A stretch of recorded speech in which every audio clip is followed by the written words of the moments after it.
A história do Brasil contada pelo titio Jefferson Araújo, do meu jeito, né? Então vamos lá.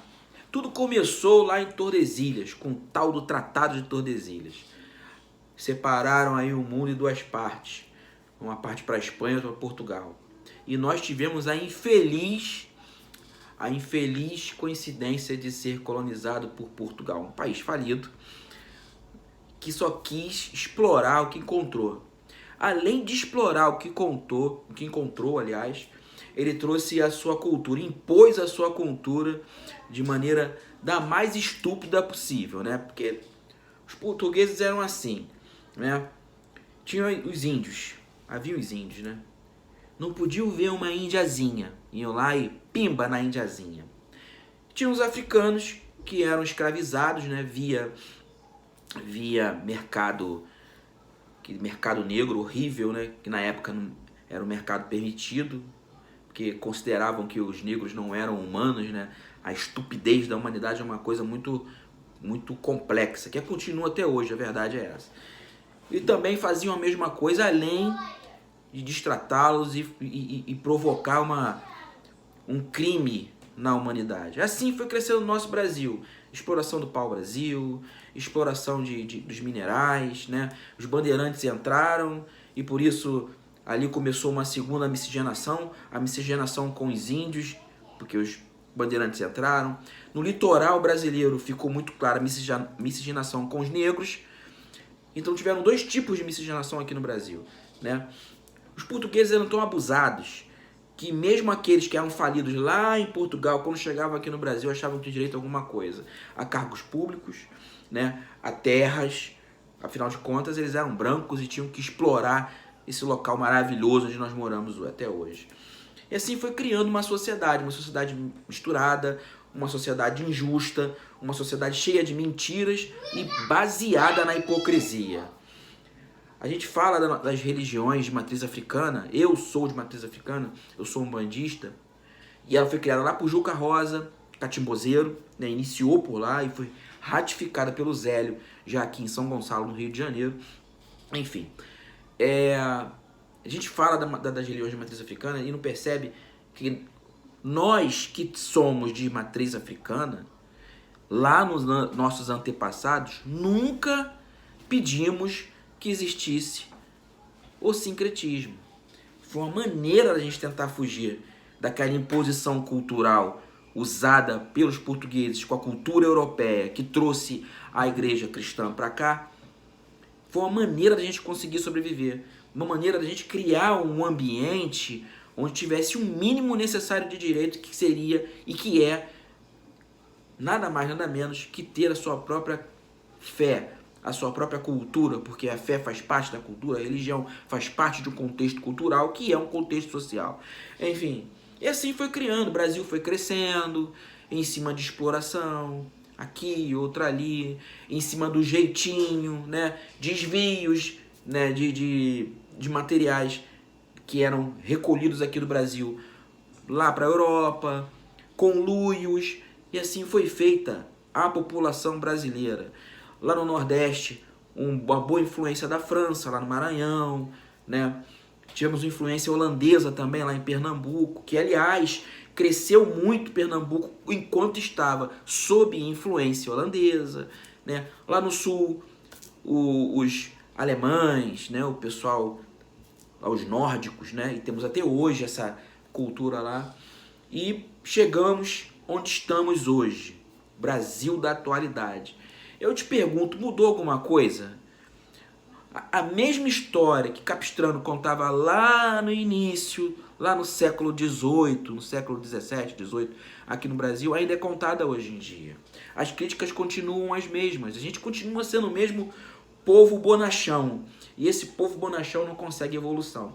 Veja bem, não consegue evolução. Nós passamos por uma ditadura, uma bela ditadura que nós proporcionamos, o Estado Novo, Getúlio Vargas, o pai dos trabalhadores.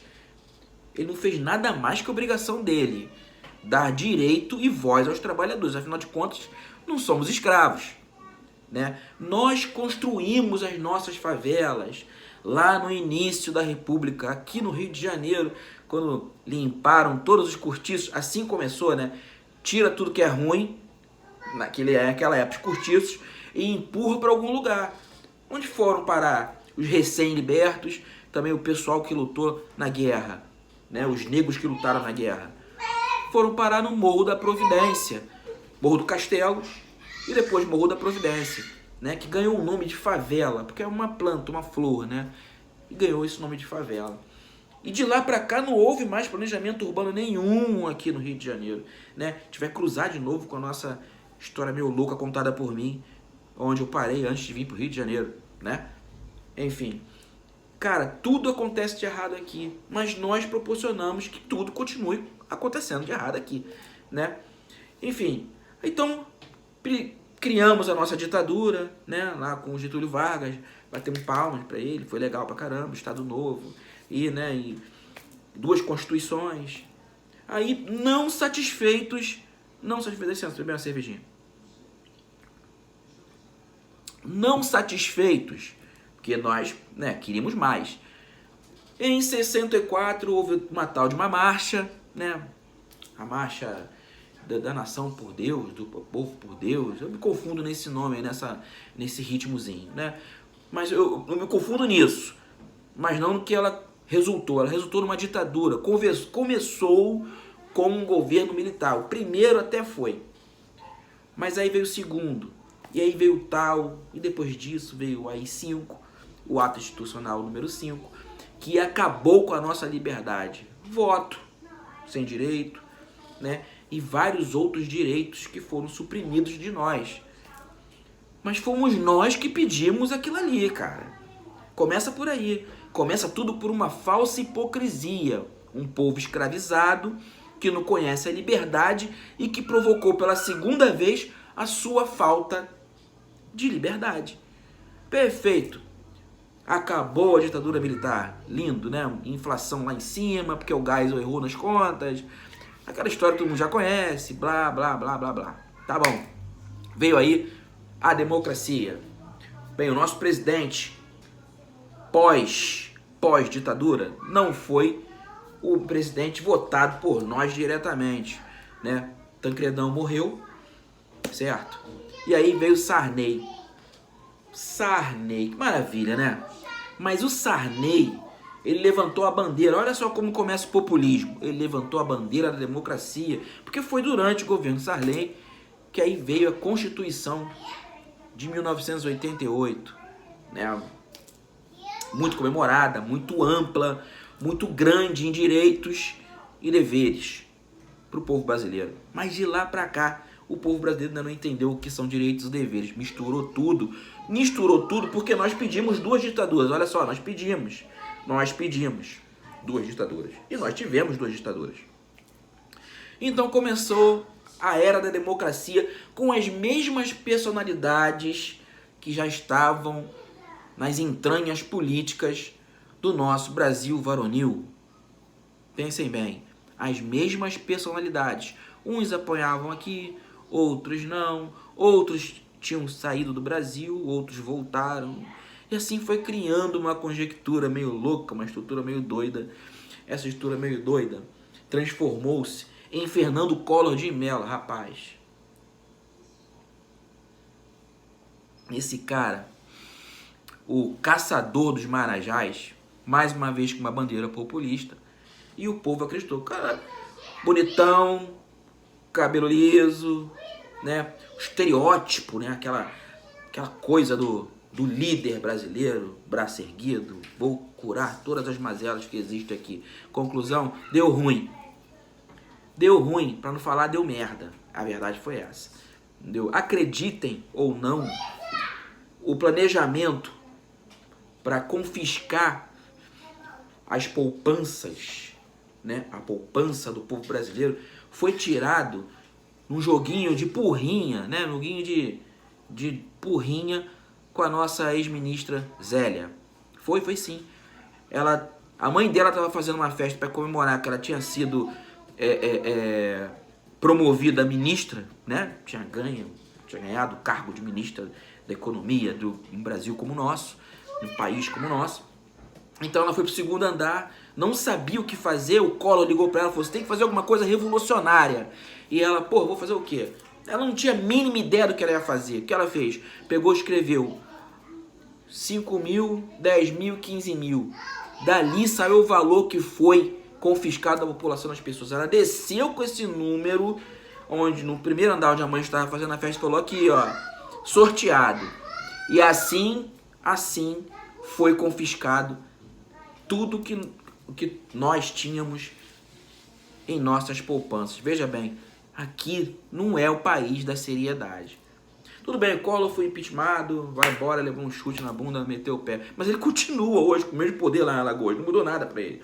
Não fez diferença nenhuma, continua milionário e com muita força, muita influência política. Esse é o nosso país. Bem, passou, o Collor passou. Veio um tal de Fernando Henrique. Esse cara tinha a missão de diminuir a inflação aqui no nosso país. E ele conseguiu, né? Claro, a ideia não foi dele. Ele aperfeiçoou uma ideia, né? E colocou essa ideia em prática. Até aí tudo bem, beleza. Tá maneiro. Ok. O primeiro governo dele, o que muitos falam que é o neoliberalismo, ele começou a dar uma nova percepção para o nosso país, né? Cheio de proteções, cheio de influências do Estado. E começou, mexe aqui, mexe ali. O primeiro ano passou, né? O primeiro mandato. No segundo ele afundou o país. Ele afundou o país e deixou uma bolinha assim, ó. Ele, tipo aquele jogador maestro, ele levantou a bola e viu um tal de Lula que já estava há muito tempo tentando ser presidente do país. O cara só queria isso. Desde a época da ditadura, esse cara só tinha o objetivo. Serei presidente do Brasil. E ele conseguiu. Ele montou uma super equipe, diga-se de passagem, coordenada aí por um médico sanitarista, isso, que foi prefeito lá em São Paulo. E esse médico sanitarista foi o ministro dele, da Fazenda. Cara, ele montou uma equipe. Ele trouxe a percepção pro pobre que o pobre tinha direito a ter dinheiro, que tinha direito a ter uma posição socioeconômica. E aí tu pega a história do brasileiro, desde o descobrimento, miscigenação, sofrimento, escravidão, chibata, chicote, corta a cabeça, manda quem pode, obedece quem tem juízo, porrada no preto, e lá vai. Irmão, ele conseguiu juntar tudo isso, juntar tudo que o povo brasileiro sente e deu para o povo brasileiro uma falsa sensação de uma economia bem-vinda. O cara que ganhava 5 mil reais passou a ganhar 30, cara. O cara que ganhava 5 passou a ganhar 30. Ele só não sabia, como funcionário, que o empresário, dono daquela empresa dele, estava num conluio, numa sacanagem imensa com pessoas que estavam dentro das instituições públicas. Foi um organismo que seria até perfeito. Seria o crime perfeito. O povo apoiou, bateu palmas. E o primeiro mandato dele foi maravilhoso para o povo brasileiro, cheio de projetos, evolução econômica, empréstimos a juros baixíssimos, todo mundo fez. Eu fiz uns 7 empréstimos naquela época. Todo mundo ficou feliz. Mas junto dessa felicidade ele veio alicerçando outros conluios. Ele trouxe aí Sérgio Cabral, ele trouxe Pezão, isso no Rio de Janeiro. Ele foi criando um ambiente corrupto de uma maneira que ninguém imaginava que fosse ser. Investimentos fora do nosso país, investimento em países aqui da América Latina, investimentos até na África, muitos deles não tipificados. Cara, junto com outras empresas, a Odebrecht, e várias empresas, né, ele fez um cartel, ele fez um complexo de corrupção que está entranhado no brasileiro. Aí depois veio a Dilma, coitada da Dilma. A Dilma, sinceramente, ela foi um traço. A gente não pode nem culpar muito a Dilma por esse traço, né? E depois veio Michel Temer, né, que também foi um traço, uma continuação de uma oligarquia que já existe no país. Cara, aí todo mundo achou que viria a mudança. Sinceramente, eu também achei que viria a mudança. E um outsider, né, que já estava há 35 anos aí tentando no meio político, foi alçado a presidente do país e uma nova percepção veio para o Brasil, a percepção da limpeza, da mudança. Vamos limpar esse país, porque esse país é da esquerda, foi colocado no nosso país um socialismo, a bandeira disso, daquilo outro, daquilo mais. Ninguém nunca disse que no sangue do brasileiro não corre o sangue da revolta. Porque o brasileiro é revoltado de nascença. O brasileiro, ele é alicerçado na revolta social, na revolta racial, na revolta cultural. O brasileiro está acostumado a não ser respeitado. E de tanto não ser respeitado, ele aprendeu a não respeitar também. Aí é o X da questão, meu parceiro. Ele aprendeu a não respeitar. Então foi criada uma bandeira da pura, vamos purificar o país. E essa bandeira pura, infelizmente, gente, não é pura. Ela criou outros personagens. Esses personagens continuam aplicando os mesmos conluios que aplicavam antes. O nosso Brasilzão, grandão, lindo, né, com mais de 22 mil quilômetros de extensão, o nosso lindo país, rico, né, em ambiente, rico em produção de pessoas criativas, em capital humano, ele é imensamente explorado e também imensamente preconceituoso. Nasceu um preconceito enorme diante de um povo que sempre foi discriminado. Olha que negócio louco. Essa é a nossa realidade. É a nossa atual realidade. Mas essa culpa é nossa. Nós proporcionamos isso. E quando nós proporcionamos isso? Quando nós continuamos a pensar como os antigos portugueses, o povo do jeitinho. Aqui tem jeitinho? Parceiro, Brasil não é lugar para iniciante. Aqui é lugar de quem arranca ladrilho com a unha. Aqui é lugar de malandragem, irmão. No bom e no mau sentido. Se você não for malandro, no bom ou no mau sentido, você não sobrevive em situação alguma. Em situação alguma. E é esse povo que hoje está na política brasileira. Cara, eu moro em Campo Grande, zona oeste do Rio de Janeiro. Eu nasci lá no centro da cidade. Lá que eu nasci. Na Saúde, no Morro da Providência. Meu parceiro, de lá pra cá, há 45 anos, nada mudou. Só piorou. E piorou por quê? A gente não tem planejamento urbano. O que seria planejamento urbano? Cara, eu quero saber quem é um morador de comunidade aqui. Vou dar um grande exemplo. Que você faça um planejamento urbano, coloque iluminação pública, faça uma praça linda, com centro cultural, né, em parceria privada com a iniciativa privada, para não tirar dinheiro do Estado que já não tem dinheiro. Eu quero saber quem vai ser o criminoso que vai botar uma boca de fumo nesse local. O povo não vai aceitar, até porque o filho dele vai desfrutar daquilo também, irmão. Mas não, aqui a gente prefere tiro, porrada e bomba, né? Tiro, porrada e bomba. É o policial que vai lá colocar lei, colocar ordem na praça. Mas o policial nasceu ali também. O policial não é rico. O policial é pobre e também é preto. Se não é preto, é quase preto. Se não é quase preto, semelhante a preto. A verdade é essa. Você está colocando pobre contra o pobre. Quem faz isso? Não sou eu e nem é a pessoa que está lá. Quem faz isso está engravatado, sentado numa sala com ar-condicionado, curtindo champanhe importada, francesa, certo? E passeando em praias paradisíacas lá na Europa. É esse cara que faz isso. Esse cara tem vários nomes, esse cara tem várias maneiras, esse cara usa roupas, esse cara usa terno e gravata, esse cara fala bonito, esse cara comunga, esse cara paga dízimo, esse cara é o cara além de qualquer tipo de suspeita. É essa cara do criminoso brasileiro. A gente tem 3 tipos de crime aqui no Brasil. O crime institucionalizado, o crime organizado e o crime comum. O povo brasileiro continua achando que o crime comum e o crime organizado é o que temos de pior, mas não é não, rapaziada. O pior crime que temos aqui é o crime nas instituições, É o crime dentro do organismo político, dentro da administração pública. Esse é o pior crime que nós temos aqui. E ele está enraizado, ele está aí usando todo mundo, usando a estrutura política para fazer que o crime organizado aconteça e que o crime comum aconteça também. A porrada tem que ser em cima e não embaixo. Aí tu vem aqui para Campo Grande, irmão. Aqui é a maior doideira. O cara botou asfalto na rua, bota uma rapaziada boba, babaca de colete e tira fotos e o povo acredita que aquilo ali é política. Não é obrigação, nem é dele. Nem é dele.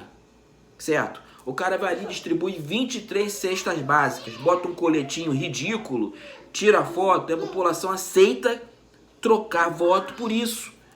E ela vai sempre ser escravizada. Pô, o cara deixa um terreno baldio ficar cheio de mato, cheio de vetores, ao ponto de alguém pular a casa, furtar a casa dessa pessoa, ou fazer qualquer coisa, né? Provocar qualquer tipo de crime, entendeu?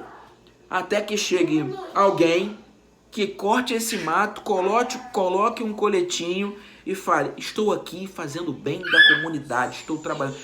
Gente, isso não é papel de parlamentar, cara. Isso é papel de safado, de alguém que quer abusar de alguém. E tá abusando de você, abusando de mim. O povo brasileiro é tão carente de tudo que ele se deixou ser chantageado. Ele é chantageado o tempo inteiro. Ele é chantageado para ter água lá no Nordeste. Ele é chantageado para conseguir trabalhar, para conseguir ter emprego. Ele é chantageado para ter o mínimo necessário para conseguir ter sobrevivência, cidadania. Serviço público foi feito para ser efetivado, para ser feito de verdade e não para ser explorado. Enquanto a gente continuar pensando como os portugueses e como escravos, a gente vai continuar sendo escravos de fato. Enquanto a gente continuar achando que a guerra é o caminho, a gente vai continuar se arrebentando com a guerra. Sociedade contra sociedade, população contra população, pobre contra pobre. É assim que funciona. O nome disso é separar para poder governar. A gente continua sempre do mesmo jeito. A gente tem que pensar, parar de ser egoísta, pensar em achar que, não, eu sou amigo do rei. Então, se eu sou amigo do rei, eu vou ter mais acesso que as outras pessoas e dane-se as outras. A Covid-19, inclusive, foi um grande exemplo disso. Mata qualquer um. Você pode ser amigo do rei ou não. Mas sabe por que ela mata qualquer um? Porque alguém lá atrás não proporcionou nenhum tipo de alicerce administrativo para isso. Pensem nisso. Parem de ser enganados. Parem de ser extremistas. Parem de ser polarizados. Parem de ser enganados por rostinhos e carinhas bonitas que vêm falar com vocês aqui como se estivesse num grande estúdio. Isso é coisa de canastrão. Isso não é coisa da verdade. Essa é a historinha contada pelo titio Jefferson Araújo. Eu tenho muito mais verdade para contar ainda. Entendeu? Algumas delas vão sair com um palavrão aqui e outro ali, porque, porra, eu sou brasileiro, eu sou carioca, irmão. Eu não nasci em berço de ouro. E para viver aqui, tem que ter boa malandragem para viver aqui. Não pode ser amador. Aqui não é lugar de amador. Aqui não é lugar de brincadeira, nem de canastrão, nem de bonachão. Aqui é o lugar de resolver as coisas olhando para as coisas de maneira certa, entendeu? E sabendo ser contestado também, entendeu? Então, estou à disposição de todos. Sou o Jefferson Araújo, Papo de Araújo. Esse é o capítulo 1, tá? Toda semana vamos fazer um capítulo desse A Historinha do Brasil contada pelo titio Jefferson Araújo. Um abraço.